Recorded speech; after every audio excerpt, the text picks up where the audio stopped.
lost in night, in the wood, shadows fight. Arms take gold, can't take flight. Power's gone, nothing's right. Cauldron cold, no more fire. Potions fail, dreams expire. Spirits whisper, call me liar. In the dark, lost desire. Purchase cry, echo loud. Through the fog, through the shroud. Mystic force, once so proud, now just whispers in the crowd.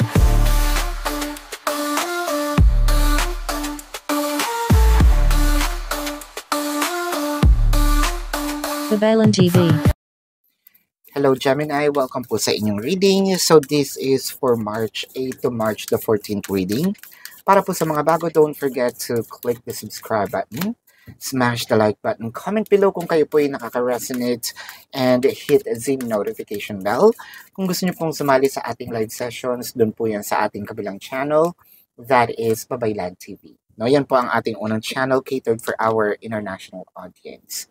Yan, wag pong matakot sumali dahil mababait naman po yung mga tao doon. No, very friendly. So I want you to know that this is a general reading, and since this is general, we will discuss several aspects of your life. Meron po diyang finances, merong career, or yung job, no?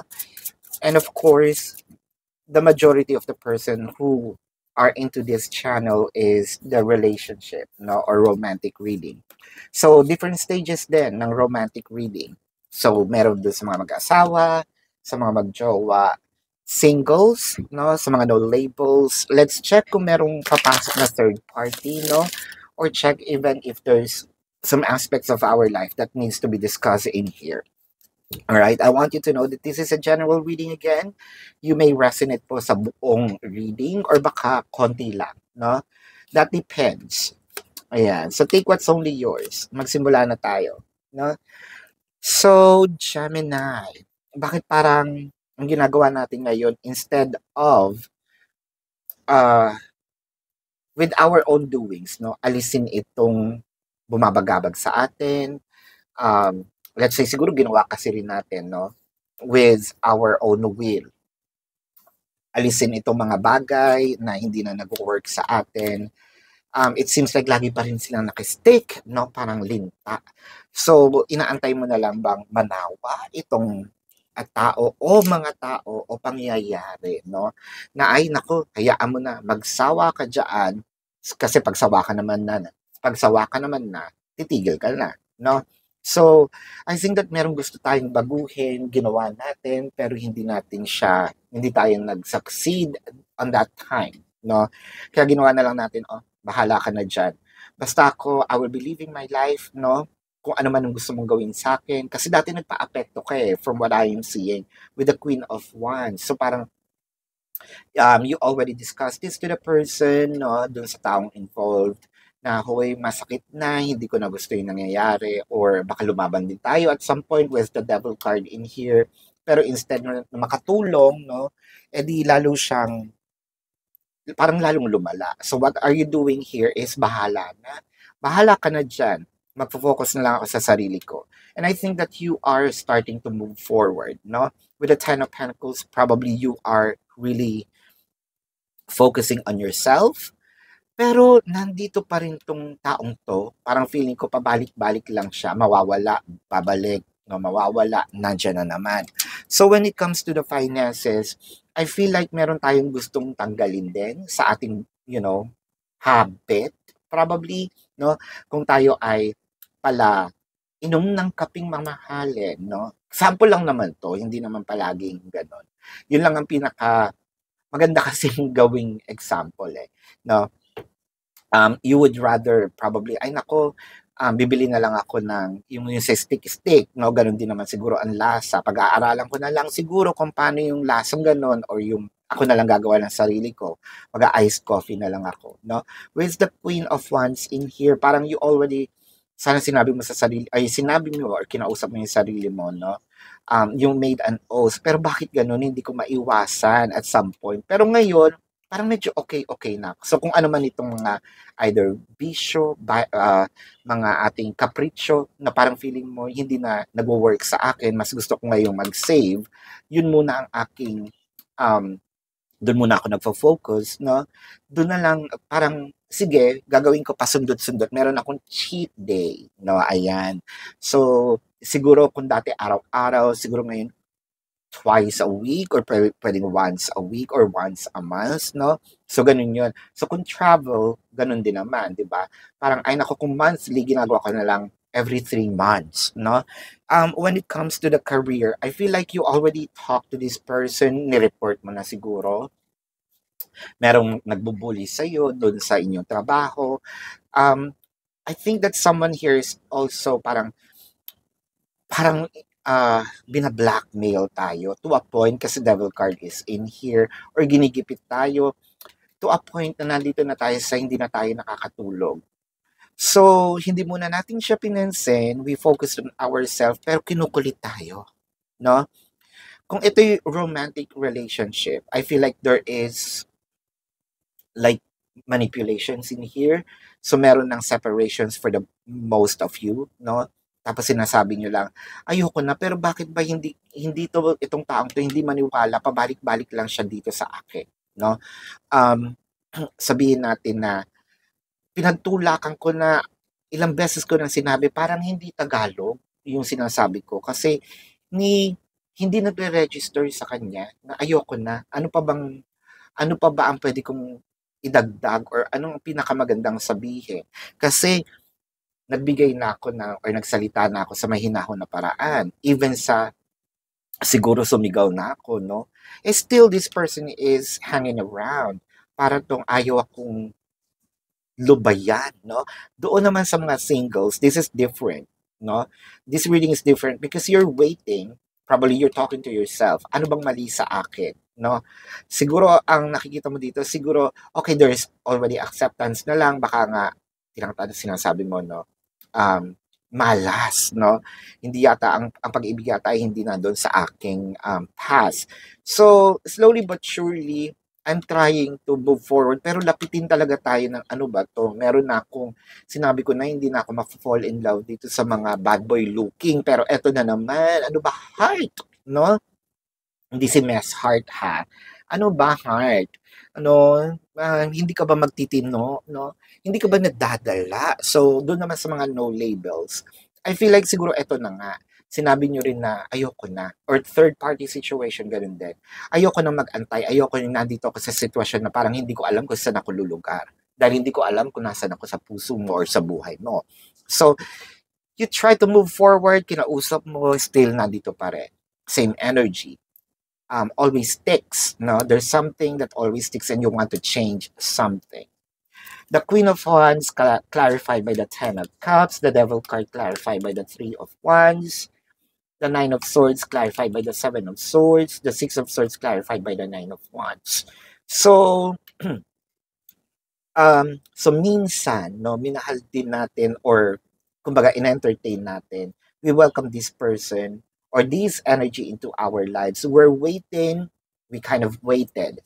There are promises or mga tinatawag natin din tong signs, probably.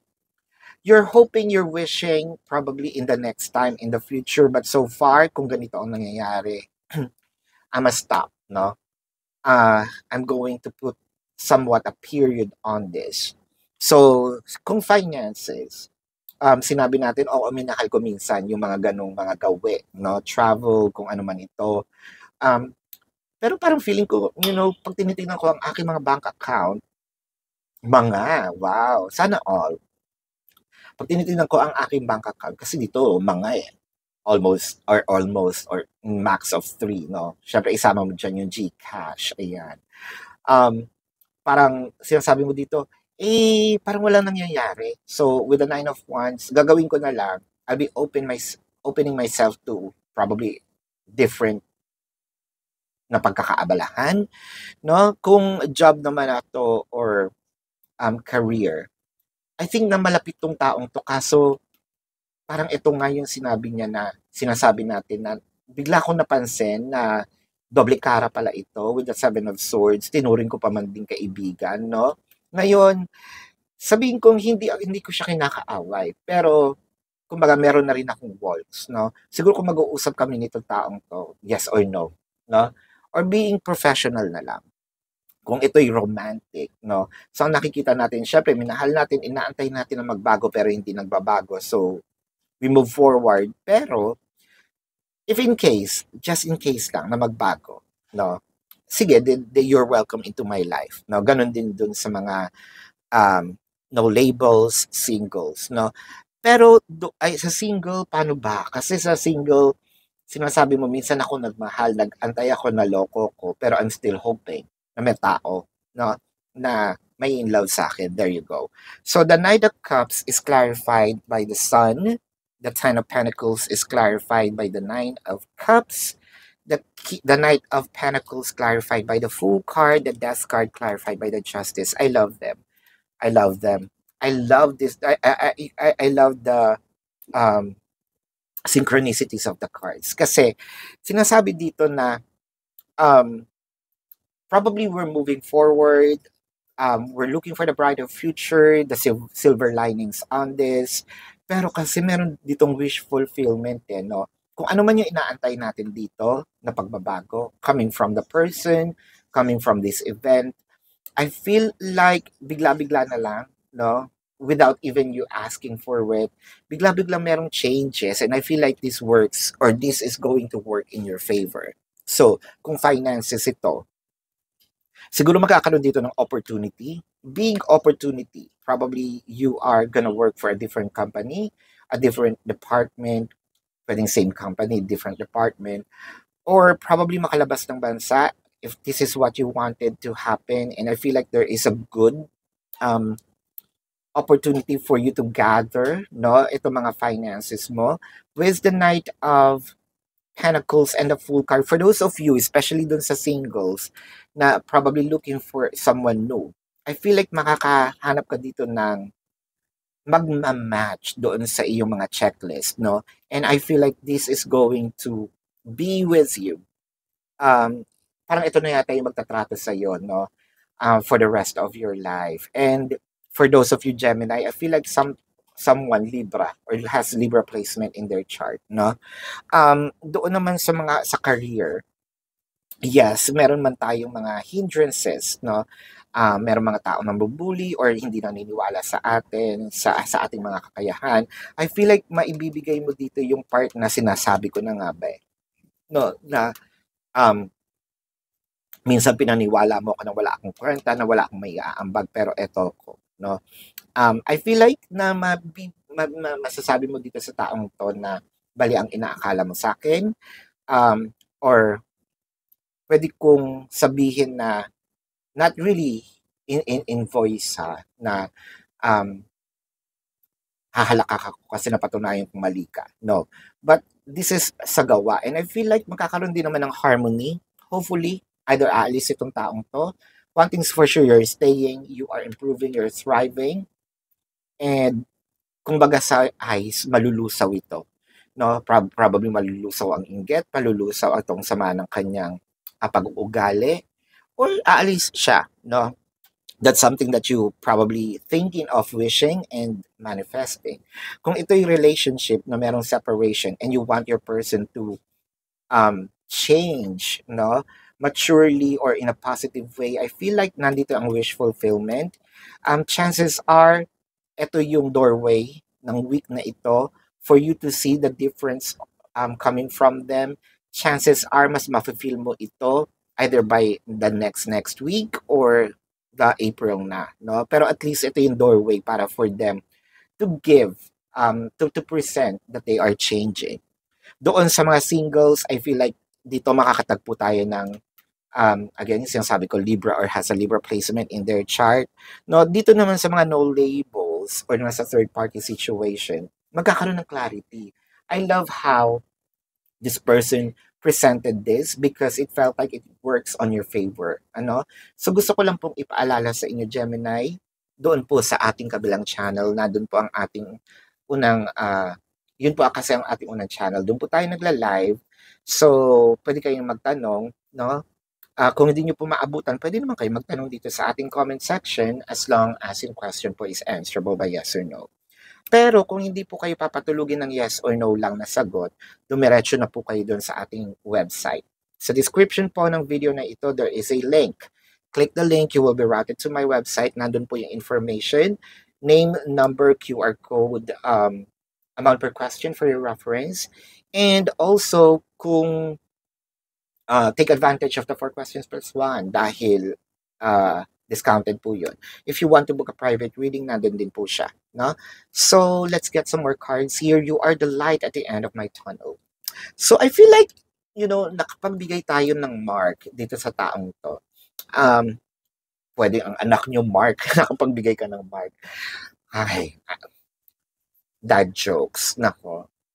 Ganun talaga, pa nagkakaedad na. Minsan corny na yung jokes. But what I'm trying to say here, probably totoo, no, na nakapagbigay ka ng pangalan ng Mark. So, sino ang may anak dyan ng Mark? Let me know sa comment section. But then again, here's the thing. You made a mark with this person na walang ibang taong nagmahal sa kanya kundi ikaw lang, no? Walang ibang taong nagtrato dito sa katrabaho mo ng kabutihan kundi ikaw lang kahit masama ang ugali nito. No? And probably that's the thing that you embedded into this person. No? Let's get some message from the universe. Resilience is one of the strongest qualities you have. And this is very Gemini. No? Kahit nagkakaroon ng problema, nagkakaroon ng challenges sa buhay, you're thriving. It has gotten you through so many trials and tribulations in the past. It will continue to do so. So, meron mga challenges sa buhay, no? Parang naging cycle ito sa buhay mo, but you still keep on climbing to the top, diba? Nalalagpasan mo naman.